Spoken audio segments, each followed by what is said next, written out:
Hey, hey, hey. Welcome back to the channel. This is the Petty Politic.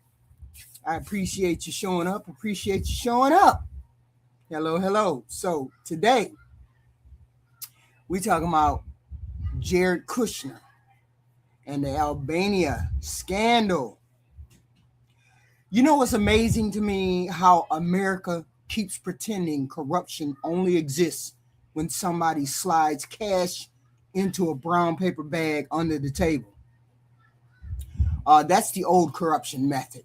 Modern day corruption, where suits goes to investor meetings, luxury hotels, billion-dollar partnerships. Modern day corruption gets invited onto CNBC. That's the new version. And when people look at Jared Kushner, that's exactly what they see. Exactly what they see. Moving on, a luxury project linked to U.S. President Donald Trump's son-in-law, Jared Kushner, has sparked protests in Albania's capital. Thousands of people took to the streets of Tirana to protest against the luxury resort project. The project is planned to be built on several hectares of the protected Vjosa-Narta coastal landscape in Jornet and on the uninhabited Adriatic island of Sazan. Environmental NGOs have long raised concerns that the project could threaten the area's biodiversity and disrupt bird migration routes. On Monday, protesters chanted, "Albania belongs to Albanians," while holding placards that read, "Hands off Vjosa-Narta." See, Jared Kushner is not some traditional criminal mastermind. Jared Kushner is not some villain in a movie. We see a politically connected insider who somehow keeps ending up standing directly beside massive international business opportunities tied to governments, foreign money, political influence, and a luxury development project like every year. And the question people keep asking is simple.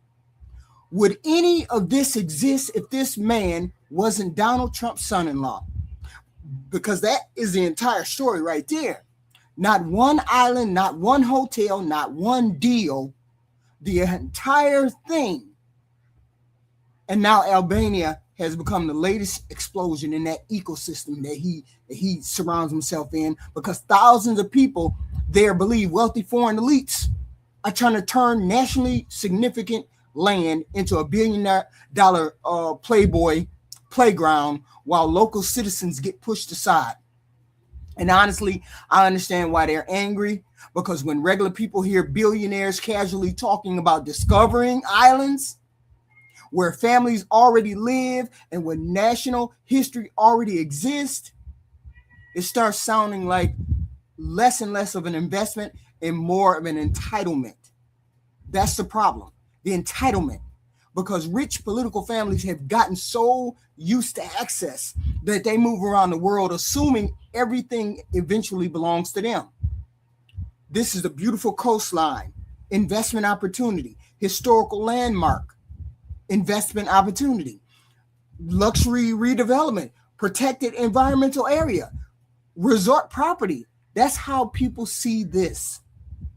And the more these stories pile up about Kushner, the harder it becomes for people to dismiss the criticism as coincidence. Now let's slow it down a little bit, because this Albania situation didn't come out of nowhere, okay? This is a part of a much larger pattern involving Jared Kushner. Foreign governments, international money, political access stretching from the Balkans all the way into the Middle East. And when you lay it all out together, the optics become absolutely devastating for this man, because the timeline matters. The relationships matter, the money matters, and the pattern matters, right? Now, first, who is Jared Kushner in the eyes of the public? He's not just a businessman. That's important. He is Donald Trump's son-in-law, former senior White House advisor, one of the most influential unelected figures in the first Trump administration, Middle East policy point man.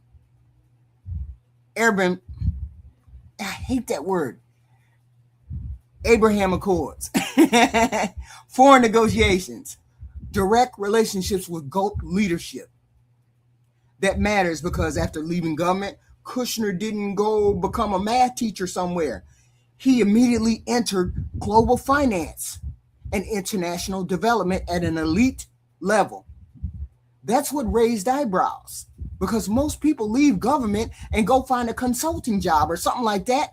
This man left government, literally incorporating his firm, his company, on January 2021, the very day after the Trump administration ended its presidency, and launched Affinity Partners. Within months, Jared Kushner started raising billions and billions of dollars connected directly to foreign sovereign wealthy money. Billions, not millions, billions. And ordinary Americans are sitting there struggling to pay for eggs and gas and shit like that. That's the disconnect that make people pissed off. Now let's go directly into Albania, because this story is getting bigger every day. Sazan Island, former military outpost, protected ecological area, national significance, located between the Adriatic and the Ionian Seas. For decades, it remained largely untouched because of its military history and environmental sanctuary. Rare wildlife, protected wetlands, bird migration, marine ecosystems. This was not just some empty, unused land nobody cared about. This mattered to people. This land mattered to people. This island matters to people. Then suddenly on December 30th, 2024, the Albanian government officially declassified the island for civilian use. Really? What the hell is going on? The timing is interesting. Let me play this video. Hold on. Let me move this. Uno momento. Just uno momento. Here we go.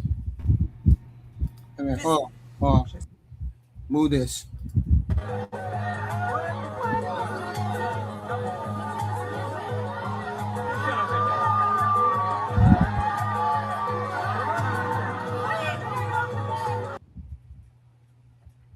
But listen to this part right here. An unbelievable, beautiful 1,400 hectare private island in the middle of the Mediterranean. We were on a friend's boat and we stopped for a swim. Effectively, that's how we found it. We swam to the island. We went on a hike, barefoot all the way up to the top, and we were just captivated.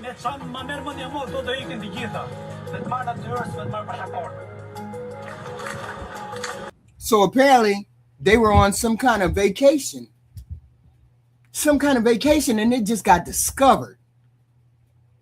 They just discovered it. Her and Jared Kushner discovered it.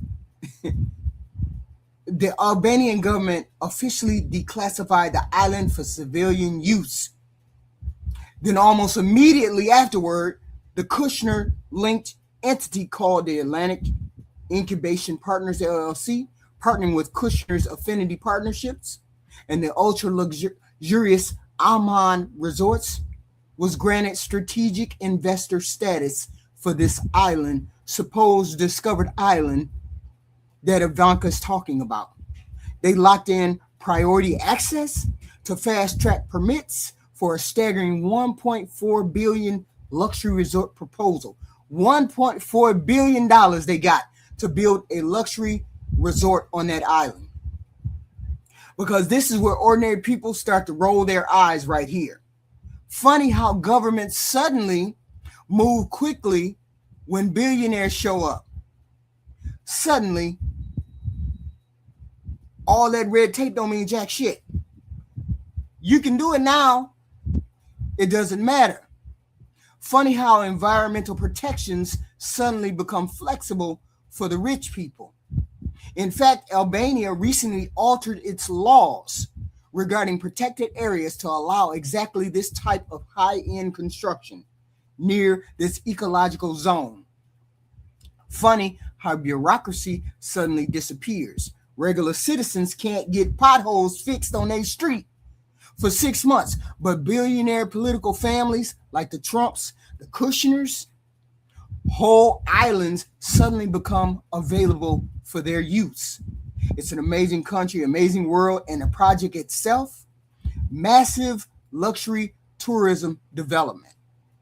Hotels, villas, high-end resorts, all built around land many of these local people in Albania believe should remain protected.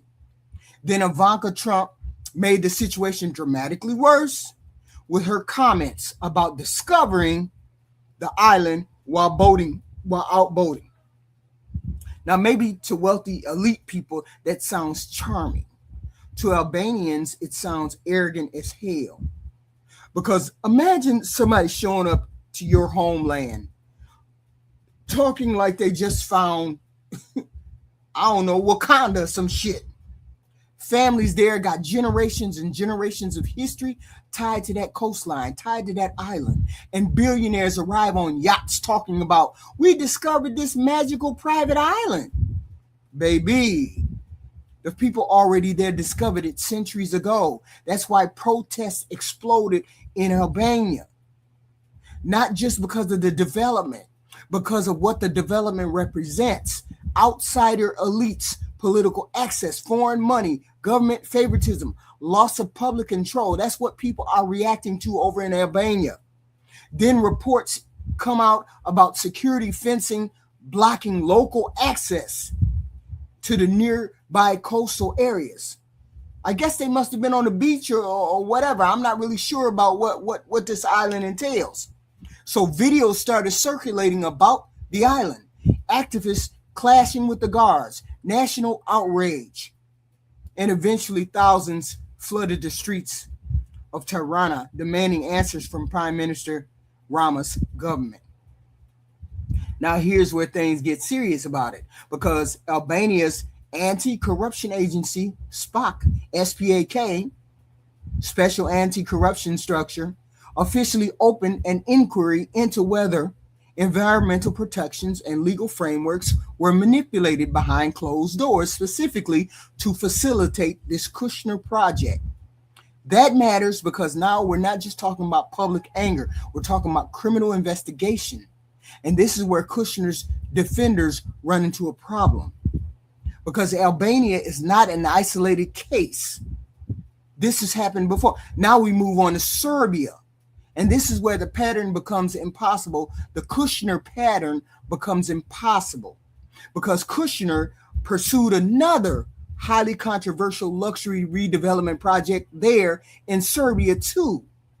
This time attached to the former Yugoslavian Minister of Defense and the General Staff headquarters in central Belgrade, and an architectural site heavily damaged during NATO bombings. A culturally significant landmark he wanted to buy, a symbol of war memory for many Serbians. What happened? Political cooperation, government assistance, extraordinary lease terms, luxury redevelopment plans, a $500 million Trump-branded luxury hotel and residential complex. These were the terms that Jared Kushner could get if he developed in Serbia. And look at the jaw-dropping terms. The Serbian government under that president agreed to hand Kushner's firm a 99-year lease on this historic land at zero cost, while demanding the state completely strip the site of its cultural heritage protection status. Again, the same pattern, the same type of controversy, same accusations about public assets being handed to politically connected foreign elites like Jared Kushner. And this is where it completely blew up, because Serbia had cultural protection laws standing in the way. According to organized crime prosecutors, officials went so far as to allegedly fabricate and forge documentation to illegally strip the building of its protected monumental status. Think about how insane that is. A historically protected national landmark allegedly had its protections fraudulently stripped away so politically connected developers like Jared Kushner could break ground. That's not normal business, that's political influence. That's exactly why watchdog groups like Transparency Serbia called it a dangerous form of corruption, where rules are tailored entirely to fit hidden elite interests. Then the scandal intensified. Arrests, indictments, corruption charges against the officials in Serbia. And once those prosecutors came in, Jared Kushner announced they were withdrawing from Belgrade Project and stepping aside. Because this is the key question right here, right? Why do these projects that Jared Kushner start keep attracting controversy, legal investigations, public outrage, allegations of government favoritism? Why? Because if it was just one story, maybe you could dismiss it. But Albania and Serbia, back to back, same theme, same pattern, same political relationships. That's why people stop believing coincidences and explanations from this Trump administration. Now let's move into the Middle East, because this is where the money machine enters the picture. Affinity Partners, run by Jared Kushner, founded right at the start of 2021. Only 5 months after Kushner left his job as the White House senior advisor. Now, where did the capital come from? Where did his capital come from? Saudi Arabia, Qatar, United Arab Emirates, Gulf sovereign wealthy money. And the Saudi connection is what really makes critics uncomfortable about this. Because during the Trump administration, Kushner was deeply involved in Middle East diplomacy, forming an incredible tight relationship with the Saudi leadership.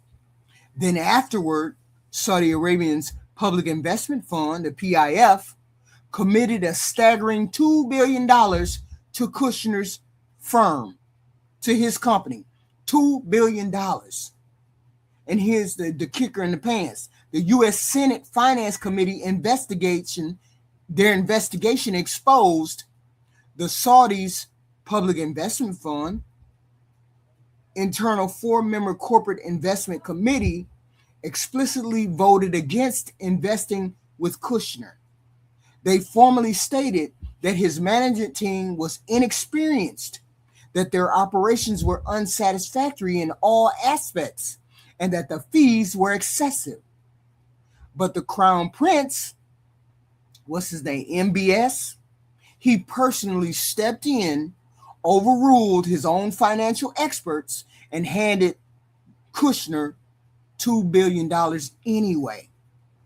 Now you have to understand why that looks bad politically, because ordinary people hear that and immediately think, wait a minute, the same foreign governments he dealt with politically are now financing and bankrolling his private investment empire, Kushner's private investment empire.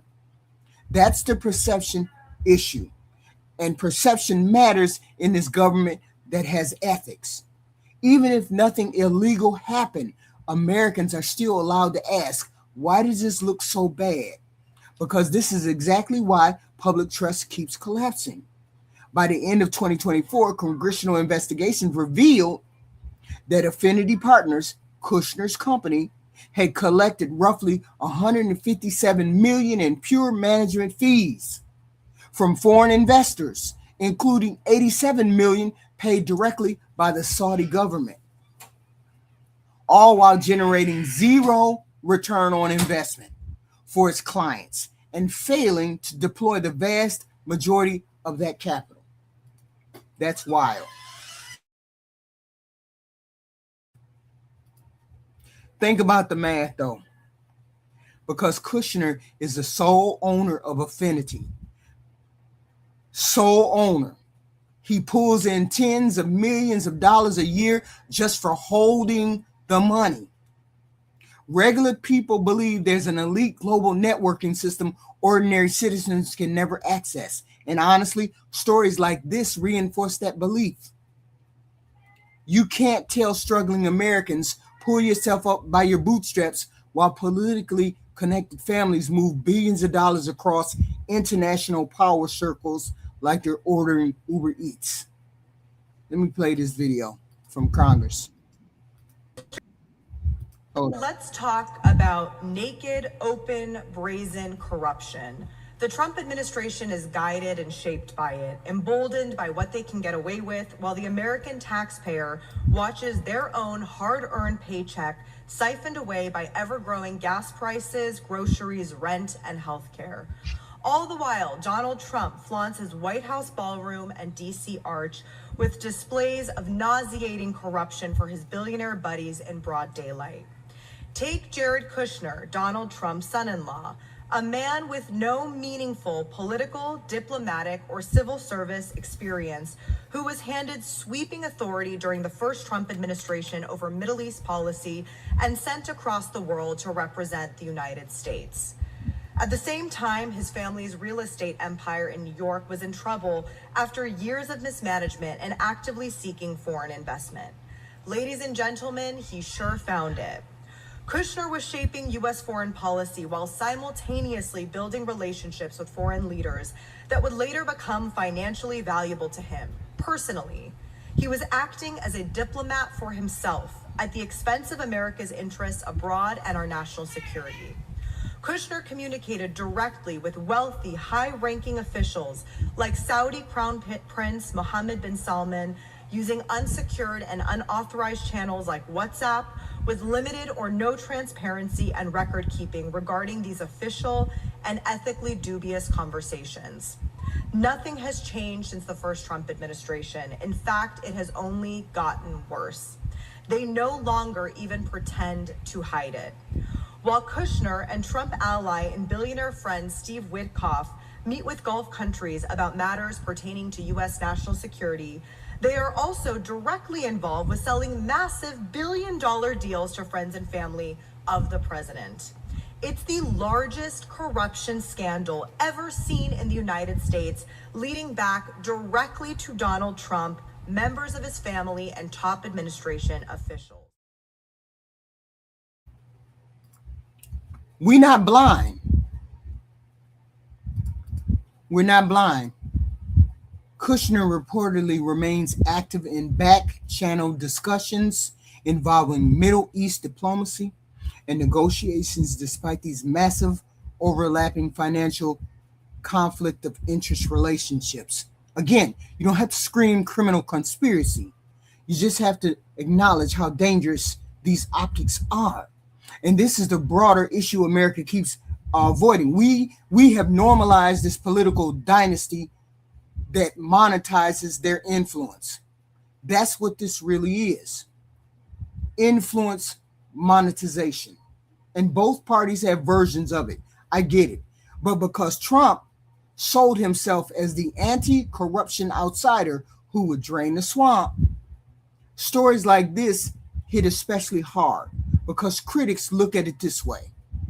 You didn't drain the swamp, you privatized the swamp. That's the criticism. Now let's talk about what this does psychologically to the public, because this is just not about one family. This destroys trust in institutions themselves. People stop believing the system is fair. People stop believing ordinary citizens matter. People start believing government exists mainly as a networking platform for these rich people. And once citizens lose that belief, democracy itself starts to weaken. Because the cynicism is going to spread. Hopelessness is going to spread. Distrust and the honesty. Can you even blame people anymore? You're watching billionaires discover islands.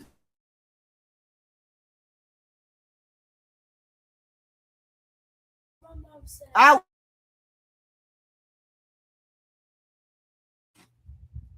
Okay. You're watching billionaires discover islands while you're trying to survive inflation. You watching political insiders collect billions while fighting insurance companies over medical bills. You're watching governments rewrite laws for wealthy developers while regular people can't get basic problems solved. Of course, people become cynical. The scary part is a lot of Americans now expect this behavior. That's how normalized elite influencers the culture. Okay, people barely even react anymore when this former government insiders suddenly become international investment power brokers. That should alarm everybody, because at some point corruption is not hiding itself anymore. It's becoming branding. It's becoming normal. Kushner is a private citizen. Hold on. Let me tell you this last video. Subject to the rules and regulations of actual public servants, including background checks and requirements for a security clearance, negotiating America's foreign policy and matters of literal war and peace between the United States and Iran, some of the most consequential negotiations of the 21st century. Meanwhile, new reporting from the New York Times shows that Kushner is simultaneously soliciting $5 billion in new investment from the very same foreign governments with a direct stake in these negotiations. It would be too outlandish for a movie script, yet this is the reality in America today.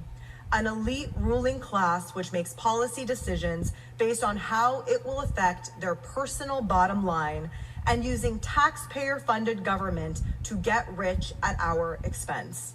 I mean, Trump is literally suing the IRS, which he controls, for $10 billion. Money straight from the taxpayers into his own pocket. But there is hope.